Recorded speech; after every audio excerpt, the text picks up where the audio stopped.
রাসূল সাল্লাল্লাহু আলাইহি ওয়াসাল্লাম যখন দেখলেন যে শত শত বছর হায়াত পেয়েছে বনি ইসরাইলের লোকেরা, বনি ইসরাইলের ওরা শত শত বছর জিহাদ করেছে, আমার উম্মত তো 60 বছরে তার হায়াতই শেষ, 60 থেকে 70-এর মধ্যে তার জীবনই শেষ, তা আমার গুনাহগার উম্মতের কি হবে? রাসূল সাল্লাল্লাহু আলাইহি ওয়াসাল্লাম খুব আফসোস করছেন।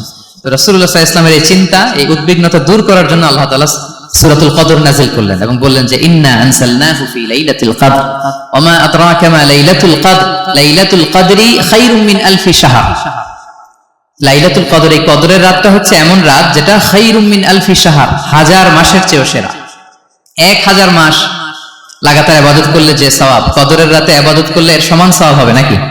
সমান হবে না। আল্লাহ তাআলা বলেছেন খায়রুম মিন আলফি শাহর, না, এর চেয়েও শ্রেষ্ঠ, এর চাইতেও বেশি। 1000 মাসে, অর্থাৎ 1000 মাসে হয় 83 বছর 4 মাস। তো কদরের রাতে যদি আমরা ইবাদত করি তাহলে 83 বছর 4 মাস ইবাদত করলে যে সওয়াব, সে সওয়াব আল্লাহ তাআলা আমাদের আমলনামায় নসিব করবেন।